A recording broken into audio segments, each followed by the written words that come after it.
திடீர்னு ஒரு நாள் இன்ஸ்டாகிராம்ல எனக்கு ஒரு மெசேஜ் வந்திருந்துச்சு. ஹாய், எனக்கு வந்து தாஜ்மஹால் தீம்ல கேக் வேணும் அப்படின்னு சொல்லி. ஐடி வேற புதுசா இருந்ததால நான் வந்து நம்மள யாராவது பிராங்க் பண்றாங்களா அப்படின்னு சொல்லி நான் போய் ப்ரொஃபைல்லாம் செக் பண்ணி பார்த்தேன். என்னோட ஃப்ரெண்ட் லிஸ்ட்ல இருக்கவங்க அவங்களுடைய ஃப்ரெண்ட் லிஸ்ட்லயுமே வந்து இருந்ததால சரி ஓகே என்ன மாதிரி கேக் வேணும் அப்படின்னு கேட்டதுக்கு எனக்கு வந்து தாஜ்மஹால் தீம்ல கேக் வேணும் அப்படின்னு சொல்லியிருந்தாங்க. தாஜ்மஹால் தீம் தானே, நம்ம கிட்ட தான் ஸ்டிக்கர் இருக்கு, அதை வச்சு நம்ம கைவரிசையை காட்ட வேண்டியதுதான் அப்படின்னு நினைச்சிட்டு அந்த ஆர்டரை நான் எடுத்துக்கிட்டேன். அதுல தான் கஸ்டமர் ஒரு ட்விஸ்டே வச்சிருந்தாங்க.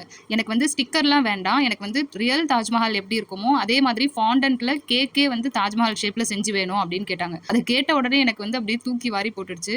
என்னையும் நம்பி ₹1 ₹2 இல்ல ₹500 கேட்ட கதை மாதிரி என்னையும் ஒரு பேக்கரா மதிச்சு நார்மல் கேக்குலாம் கேட்காம டைரக்டா ஃபாண்டன்ட் கேக் கேட்டது வந்து எனக்கு ரொம்பவே ஷாக்கிங்கா இருந்தது. அதுக்கப்புறம் நான் இந்த ஆர்டர் வந்து என்னால பண்ண முடியாது, ஏன்னா ஃபாண்டன்ட்ல பண்றது வந்து ரொம்ப டைம் கன்சியூம் பண்ணும், பிளஸ் காஸ்ட்டுமே அதிகமாகும் அப்படின்றதால என்னால செய்ய முடியாதுன்னு நான் சொல்லியிருந்தேன். இல்லைன்னா மட்டும் நீ அப்படியே அறுத்து தள்ளிடுவல்ல அப்படின்னு கேட்குற உங்க மைண்ட் வாய்ஸ் எனக்கு கேட்குது, இருந்தாலும் நம்ம கெத்த கொஞ்சம் விட்டு கொடுக்க கூடாது அப்படின்னு சொல்லி இந்த ஒரு ரீசன் சொல்லி இந்த கேக்கு செய்ய முடியாது அப்படின்னு சொல்லிட்டேன். திரும்ப ஒரு 2 டேஸ் கழிச்சு அவங்களே எனக்கு வந்து ஸ்டிக்கர் வச்சாவது இந்த கேக் செஞ்சு கொடுத்துருங்க அப்படின்னு சொல்லி திரும்ப கேட்டதால சரி ஓகே அப்படின்னு திரும்ப இந்த ஆர்டர் எடுத்து நான் செஞ்சு கொடுத்தேன். எவ்வளவோ தீம் கேக் இருக்கும்போது ஸ்பெசிஃபிக்கா இந்த தாஜ்மஹால் தீம்ல தான் கேக் வேணும் அப்படின்னு கஸ்டமர் ஏன் கேட்டாங்க அப்படின்ற கியூரியஸ் எனக்குள்ள இருந்துகிட்டே இருந்ததால நானே டைரக்டா வந்து கஸ்டமர் கிட்ட கேட்டேன், எதனால ஸ்பெசிஃபிக்கா தாஜ்மஹால் தீம்ல கேக்குறீங்க அப்படின்னு கேட்டதுக்கு அவங்க அம்மாக்கு வந்து தாஜ்மஹால்னா ரொம்ப பிடிக்கும், அவங்கள வந்து கூட்டிட்டு போக தான் முடியல, அவங்க பர்த்டே வர்றதால ஸ்பெஷலா அவங்களுக்காக தாஜ்மஹால் தீம்ல கேக் செஞ்சு கொடுக்கணும்னு ஆசைக்கா அப்படின்னு சொல்லி அந்த பொண்ணு சொல்லியிருந்தாங்க. தாய் பாசத்துல நம்மளே மிஞ்சினவங்களா இருக்காங்களே அப்படின்னு நினைச்சு இந்த கேக் எப்படியாவது ஸ்பெஷலா செஞ்சு கொடுத்துடணும் அப்படின்னு